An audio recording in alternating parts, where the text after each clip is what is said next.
कि ये योजना आई है झोपड़पट्टी इनलीगल झोपड़पट्टी को लीगल करके देना।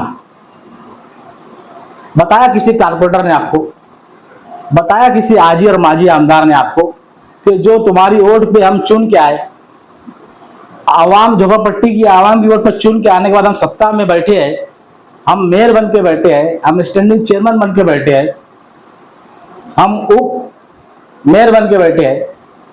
ये सिर्फ आवाम से वोट लेना और आवाम का काम। महाराष्ट्र सरकार ने एक योजना लाई है, एक स्कीम लाई है, सर्वसाटी घरे सबके लिए घर। ये योजना के अंदर 2011 के पहले की पुरानी झोपड़पट्टी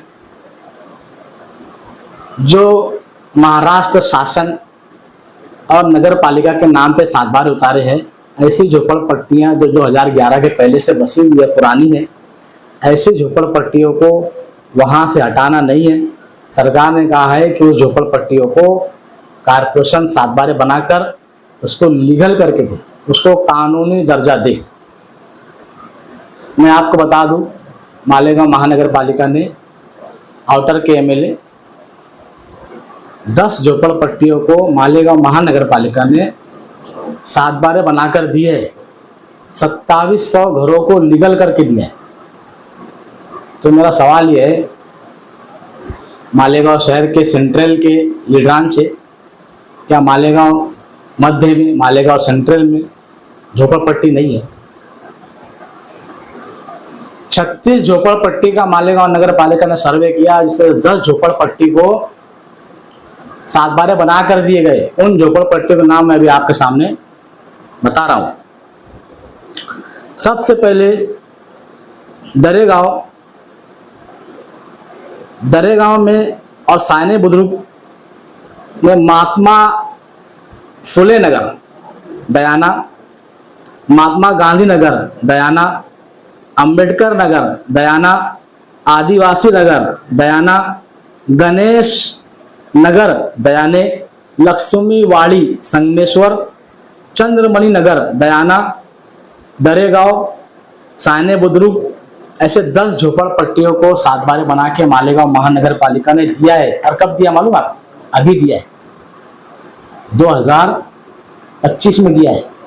जब हमारे शहर के लीडरान इलेक्शन लड़ रहे थे ना, जब हमारे शहर के लीडरान इसकी वीडियो और उसकी वीडियो चला रहे थे ना शहर के अंदर, उस वक्त तो आउटर के एमएलए ने 10 झोपड़पट्टियों को नगर पालिका के आयुक्त के सिग्नेचर के साथ 2700 घरों को 7 बार बना के दिए। तो मेरा सवाल है मालेगांव शहर के सेंट्रल एरिया के लीडरान से, आजी और माजी से, क्या मालेगांव शहर में झोपड़पट्टी नहीं है? गुलशेर नगर, शब्बीर नगर, नुमानी नगर, दातार नगर, रहमताबाद, इधर जाफर नगर झोपड़पट्टी। हमारे जो सियासी लीडर है मालेगांव शहर के, चाहे वो आजी हो या माजी हो, वो जो सियासत कर रहे हैं मालेगांव शहर के अंदर, उनकी सियासत क्या चल रही है कुछ समझ में नहीं आता। शहर के विकास के लिए, शहर की आवाम के लिए, शहर की आवाम के फायदे के लिए उनके पास कोई लाए अमल नहीं है, उनके पास कोई प्लानिंग नहीं है। अभी मैं आपको बता दूं कि ये योजना आई है झोपड़पट्टी इनलीगल झोपड़पट्टी को लीगल करके देना। बताया किसी कारपोरेटर ने आपको, बताया किसी आजी और माजी आमदार ने आपको कि जो तुम्हारी वोट पे हम चुन के आए, आवाम झोपड़पट्टी की आवाम की वोट पर चुन के आने के बाद हम सत्ता में बैठे हैं, हम मेयर बन के बैठे हैं, हम स्टैंडिंग चेयरमैन बन के बैठे हैं, हम उप मेयर बन के बैठे हैं। ये सिर्फ आवाम से वोट लेना और आवाम का काम नहीं करना। मैं अभी आप लोगों के सामने एक ऐसा इंकशाफ करने वाला हूं कि आपकी आंखें खुल जाएंगी।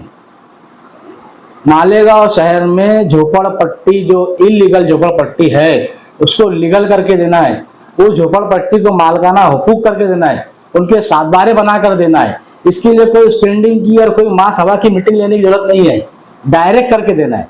लेकिन ना तो हमारे शहर के कारपोरेटर को ये योजना मालूम है और ना ही हमारे लीडर को मालूम है, और अगर मालूम भी है तो करना नहीं चाहते क्योंकि उसका उनका फायदा बिल्कुल नहीं है।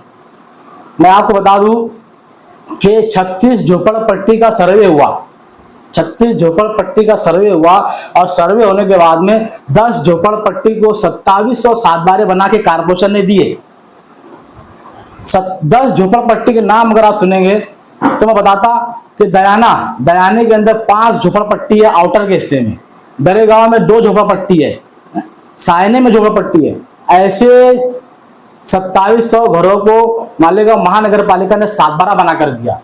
तो क्या ये गुलशन नगर, सब्बीर नगर, दातार नगर, नुमानी नगर, जाफर नगर, दत्ता नगर के लोगों को सातबारा बनाकर नहीं दिया जाना चाहिए?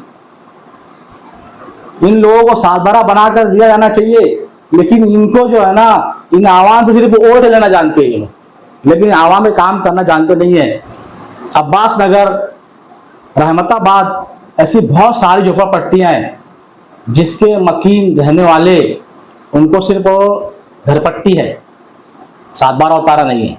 ऐसी झोपड़पट्टी को सातबारा बनाकर देने का काम इस कारपोरेशन ने करना चाहिए। और अगर ये नहीं करते हैं तो मालेगांव महानगर पालिका के गेट के सामने हम इन झोपड़पट्टी की आवाम को लेकर SDPI वहां पर जाकर एहतजाज और धरना करेंगे और इन लोगों के लिए झोपड़पट्टी की जो सातबारे उतारकर लीगल बनाकर इनसे लिया जाएगा, क्योंकि योजना है, स्कीम है। महाराष्ट्र सरकार खुलकर बोल रही है कि आप आइए हमारे पास और प्रस्ताव दाखिल करिए और सातबारे बनाकर ले जाइए, गरीबों को इनलीगल झोपड़पट्टी को लीगल करके ले जाओ। क्यों नहीं करते हमारे यहाँ के सियासी लीडर ने काम? आपको बता दूं, किला झोपड़पट्टी गवर्नमेंट की है। ऐसी झोपड़पट्टी जिसके ऊपर महाराष्ट्र शासन, ऐसी झोपड़पट्टी जिसके ऊपर मालेगांव महानगर पालिका आयुक्त का नाम लिखा हुआ है, इस झोपड़पट्टी को आवाम के नाम पर कर देने का काम हमारी कारपोरेशन ने करना चाहिए। ये GR है, लेकिन झोपड़पट्टी, किला झोपड़पट्टी के लिए कोर्ट जाने की कोई जरूरत नहीं थी। किला झोपड़पट्टी जो है वो ऑलरेडी गवर्नमेंट की है और गवर्नमेंट अपनी जमीन पर झोपड़पट्टी जो इलीगल है उसको लीगल करके देने तैयार है। तो क्यों नहीं करते हमारे लीडर, क्यों नहीं करते हमारे शहर के मेयर, क्यों नहीं करते हमारे महापौर? स्टैंडिंग चेयरमैन का सो रहा है क्या? लेकिन इनको मालूम ही नहीं है ना, इनको दूसरा काम मालूम है, अतिक्रमण निकालने का और अतिक्रमण के नाम पे 200-250 करोड़ रुपए गवर्नमेंट से मांगने का। इनका जहां फायदा वहां करेंगे, लेकिन ये काम जो है अगर शहर की आवाम को सातबारे बनाकर नहीं दिए गए तो हम तो बहुत बड़ा धरना एहतजाज करेंगे और इनसे झोपड़पट्टियों को सातबारे लीगल करके लेंगे। किला झोपड़पट्टी भी लीगल करके कारपोरेशन दे सकती है। ये कारपोरेशन के इख्तियार में, कारपोरेशन को राइट दिया है सरकार ने, लेकिन हमारे शहर के लोगों को बताएगा कौन? SDPI बताएंगे। SDPI इस शहर की आवाम के लिए रास्ते पर भी आएंगी, कोर्ट भी जाएंगी और जेलों में भी जाएंगी।